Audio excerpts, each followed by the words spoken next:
Hello everyone and welcome back. Today we have something special to announce. We are hosting our first Romhacking competition.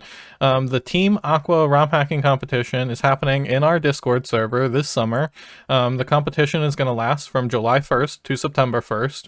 Originally we were planning on only doing a 1-month thing, but enough people said that they would need more time, so we decided that we were going to go for 2 months, so that even if you can't start right away, even if this is the first time you're hearing about the competition and you weren't prepared, if you take a couple weeks off before starting, you should still have enough time with the goals and the intents behind the competition to get something submitted, even a competitive entry that could potentially win. To start with, what is this competition? It's obviously a Pokemon ROM hacking competition. Any gens for up to DS, so Gen 5, are allowed in the competition. The main goal of the competition is to create one contained and polished area. So what that means generally is think like one town, one city, one mountain, one island, just one small area. It doesn't have to be one map. You can have interior maps, but you shouldn't be making multiple cities and connecting them with routes or anything like that. It should be one small, self-contained, and, defined area. Whatever, that may be, depending on whatever your idea is for what you want to create. We're trying not to hamper you too much in terms of letting you go about, the competition however you want outside of, in some way, you must relate to the theme that I will announce in just a second. So the only other main requirement, obviously, is that your hack must have an ending in some way. Rolling the credits at some point is generally how that would be accomplished, but you don't have to use the actual in-game credits. You can do, whatever your heart desires in terms of that, as long as it's clear that the hack is over, and, we are done playing it when we get to that point. Other than that, there isn't really too much that we are expecting, concrete, you have to do. We are not saying you have to have a specific genre. You can have your hack be a little short story, it can be a puzzle hack, it can be some sort of challenge hack, as long as it fits into the theme properly and is fun to play. A challenge hack is not take all of Hoenn and give it trainers that are hard, and then that's your hack for the competition. It has to be unique maps, unique scripts, and you can't use anything, any maps or scripts that you have created prior. You can use any public resources that you want, any feature branches. You can use the pokeemerald expansion. You can use any of the UIs that Mudskip and I have created or anyone else has created. You can use any graphics from the Team Aqua asset repo. In fact, we highly encourage use of the Team Aqua asset repo during the competition. It's filled with tons and tons of different resources, graphics, feature branches, links, tutorials, everything that you could possibly need. So definitely make sure to check it out. All of that is up for grabs for the competition. You just have to make your own maps and scripts. You can't take them from any other project you're working on. You can make maps and scripts that you will in the future be able to reincorporate back into your main project. You can work on your project with that goal in mind of, having your whatever you do, translate into a different project, as long as the maps that you release with your submission for the competition are, your own and made during this 2-month period. You're fine. So now, to move on, what everyone wants to know, the theme for the competition. I'm sure no one has guessed it so far. The theme for the first Team Aqua's ROM hacking competition is water. Obviously not particularly surprising. There are a lot of things we could have gone with. We could have gone with ocean, we could have gone with river, island was another option. Ocean and island were the two main ones for a while, other than, pirates, but we didn't want to lock anyone into one specific path. We didn't want 15 different island entries, as happy as that would make me. That's not what I want out of the competition. I want people to get far more creative with it than that. So, to start with, obviously, anything involving the ocean or pirates or being on the water, physically is obviously going to be in theme. So anything involving that, you're 100% good to go, obviously in theme. But you can take it way more, metaphorically, or, you know, instead of it being visual, it can be more plot related. I don't want to say too many creative ideas off the top of my head because I don't want to cover something that someone else is going to want to do and then them think, oh, I can't do it now, because if I say it, they're like, oh, well, I don't want to do the thing he suggested, because then it's not me coming up with an idea. So I'm not going to list a bunch of ideas, but just for just one that is outside the box of the original intent behind the ocean and island themes would be to do like a dune desert theme, where the goal of the hack is set around water, and your access to water, like drinking water, instead of being super visual, just like a Death on the Nile or whatever type hack where you're just on water in a ship and trying to do some mystery. That would be amazing, don't get me wrong. If someone does that, that's a great setting for a hack. But you can take it in the complete opposite direction and it's still on theme, as long as in some way it incorporates water. Now, the level of how much you incorporate the theme is not going to be judged in the rubric. So the theme is different from most of the other categories in that you can only lose points by not following the theme at all. So it's either an all or nothing. You either follow the theme and you get no points from the theme, or you don't follow the theme and you get a large penalty for not following the theme. But because there's no, we didn't want to rate people on how well they followed the theme of water, that didn't really make sense to me. So we're not getting any points from the theme, but as long as you follow it, you will not have any penalty. And the penalty will be fairly, gracious. My goal with creating the theme in general, I almost wanted to not have a theme, but I decided against it, is just to have some way of connecting all the hacks for the competition, and also just a little bit of assurance that people aren't using things that they have previously created, since in some way it'll have to fit into the dynamic of this competition. But without a theme, people could release whatever, and people can still generally kind of, you can take old maps and make it work for this if you don't want to follow the rules, but we definitely would rather you not do that, and if we catch you doing it, obviously you'll be disqualified. But the goal of the theme was not to hamper your creativeness. So if you have questions about whether or not your idea is too close or not close enough to the theme, I mean, definitely ask me about it, and I will let you know whether or not that your take on the theme is good enough, or close enough. But for the most part, we are very loose with how we want you to take the theme. We don't want to see all ocean hacks, although I would like to see some ocean hacks, so I don't want people to hear that and be like, okay, don't make an ocean hack. Making an ocean hack is not going to make you lose points. I just don't want you to feel locked into an ocean hack. That is all. So that's the theme. The theme is water. It's gonna be fun, at least I think so. I can't wait to see the different things that people come up with, and I can't wait to see some of the more traditional things. I want to see some islands. I want to see some pirates. But we'll find out in a couple months what all people end up deciding to do. But for now, let's talk a little bit more about the specifics of the competition. So the rubric will be provided when this video is released. There will be a link in the description with the full rubric that has a explanation of each category and how much each category is. But the categories themselves are mapping, scripting, graphics, audio, funness, and polish and coherency are together.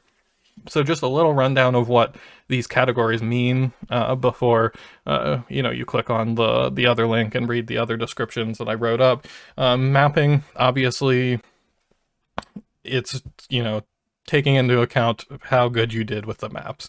Now this is both in terms of like generally you made a good map. It's also covers tile errors, any actual mistakes that you made, that like elevation errors, those are very common, especially with beginners.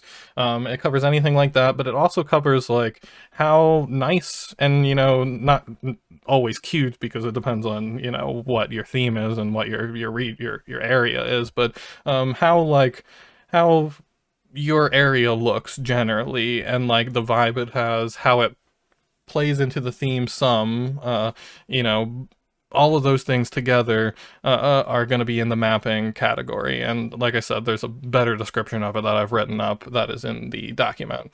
Now scripting is a little bit more broad than mapping. Obviously it covers all of the scripts in your hack generally, but what that means really is going to depend on each person's hack. So like the scripting for someone's story-based hack, if they're making a small little story, with a small area, just a little fun little adventure, the story is going to count in the scripting category. If you're making a puzzle hack, all of your puzzles are going to count in the scripting category, because generally you're going to be doing them through scripting. Now, if you go into C and you're doing real programming for some of this stuff, obviously, it's not technically scripting, but it's going to go in the scripting category for a lot of that stuff, as long as it's being treated at the end of the day as an overworld interaction. That is all scripting stuff, and mapping and scripting together are the two largest categories, because they are, at the end of the day, the majority of what makes up a hack, at least in my opinion. But next in line is graphics. Obviously, this covers anything from tile sets to FakeMon to new UIs, anything like that. Now, new UIs and FakeMon are not required. If you don't add a single FakeMon into your hack, you will not lose any points in this category. If you don't add a new UI into this hack, you will not lose any points in this category. However, if someone goes above and beyond in everything, they are going to have a higher score than you. Now, obviously, there's some like, how do you not give someone less points and then give someone more points for the same thing? It's a little complicated, but at the end of the day, how much you put into graphics is going to result in whatever your score is for graphics. But things things specifically like not adding FakeMon, like it's not gonna affect your score at all. You do not need to have FakeMon in your hack. Some hacks might not even have any battles at all if it's mostly a overworld puzzle based hack. It's obviously unconventional, but there's nothing in our rules that say you can't do that.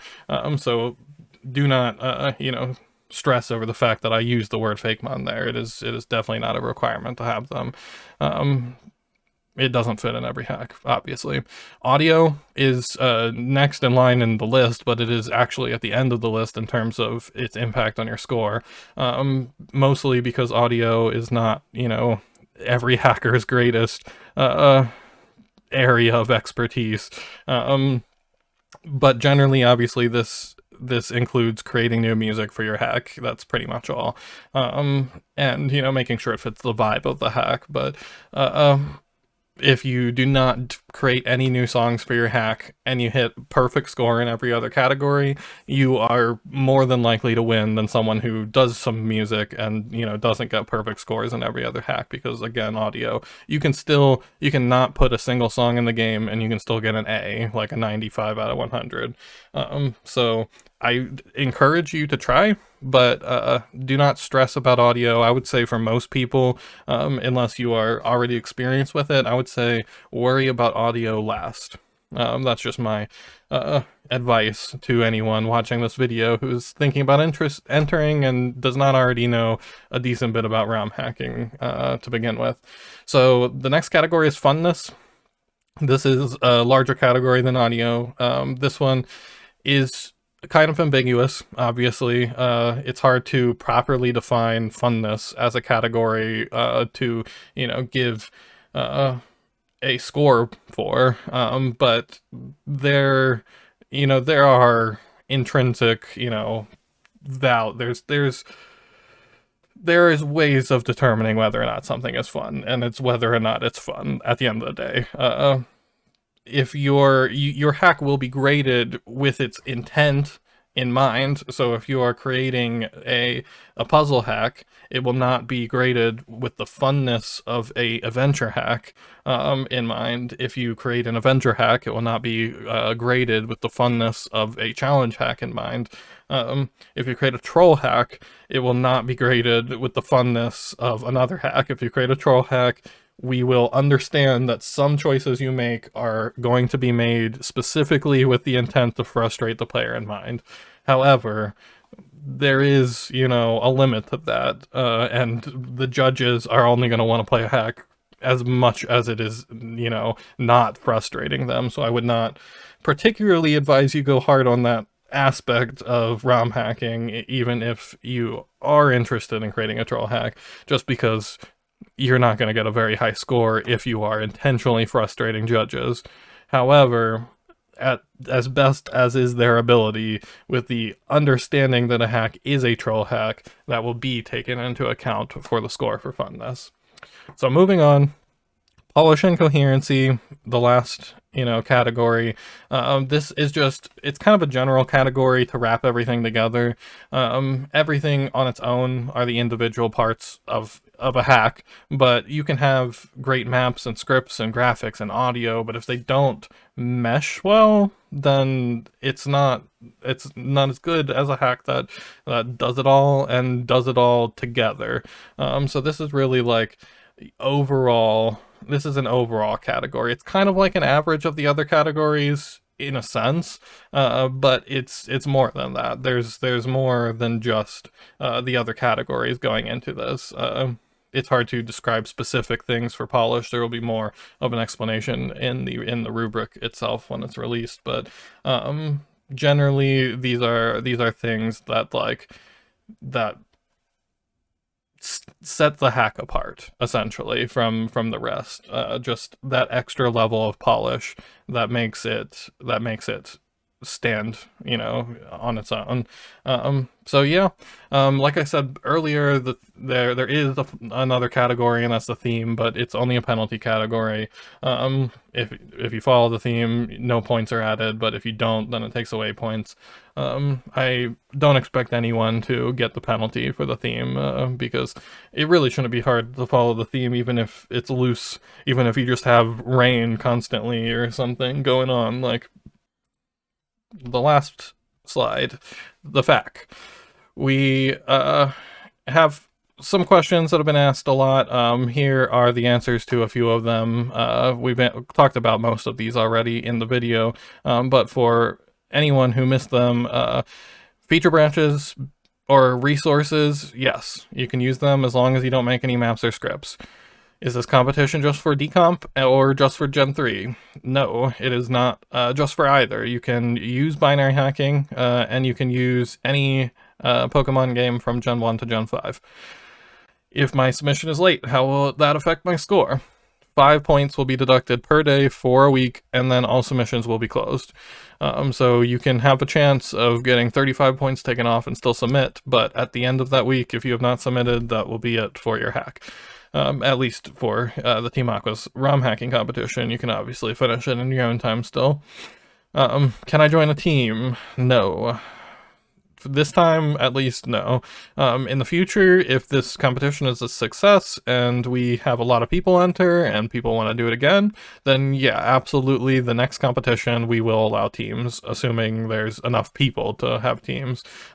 This competition, I did not expect anywhere near as many people are interested currently, or at least are saying they're interested, and because of that, I did not want to have teams, mostly just due to the fact that we don't have enough people, or we might not have enough people, and every team, or the act of adding teams, cuts our hack potential in half, at least half if we are only going with teams of 2, or even more if we're going with teams of more than 2. We'll probably just do teams of 2 though, for next year. Is there a prize for winning? No, unfortunately, there's not. There will be a special Discord role, but that's not exactly much of a prize. I considered giving some prizes, but most people that I expressed that to said that they were concerned about it. People said that they wouldn't even take the prize if I did end up offering it. So at the end of the day, I decided just not to have a prize. So the only prize is the fact that you win. You just get satisfaction over having completed something and having completed something better than everyone else who entered. Do I have to do anything to enter? So yes, besides submitting an entry at some point during the next 2 months, you should tell me that you plan on submitting, and then you have to submit your entry.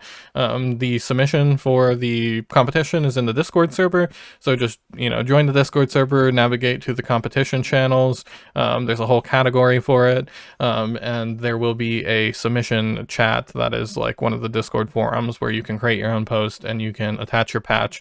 It has to be a patch. Do not post your GBA file. Do not post your DS ROM file. Do not post your GB ROM file. Do not post your GBC ROM file. It has to be a patch. If you need a save for your game, if you're doing Gen 4, Gen 5, that obviously has to be submitted with it.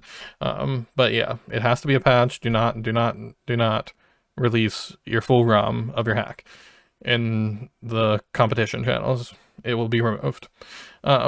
So other than that, everything I think is covered. If you have any extra questions about the competition, feel free to ask me. I'm sure there are things that I'm forgetting. There are probably things that I glossed over. Hopefully the full document will, have a little bit more of an explanation for some things in case that I did skip over something. But if you're completely missing some information from both of these sources and you have a question, do not hesitate to ask. Just join the Discord, go into Comp General in the competition category, and just ping me. It's fine to ping me in that category about the competition. So just ask any questions you have about the theme, about the rubric, anything. Feel free to ask. So that's all I have for you guys today. Like I said, if you have any questions, make sure to ask in the Discord. Otherwise, well, we'll see you in 2 months when we announce the winners, likely. So yeah, I hope that people can find time out of their summer to enter the competition.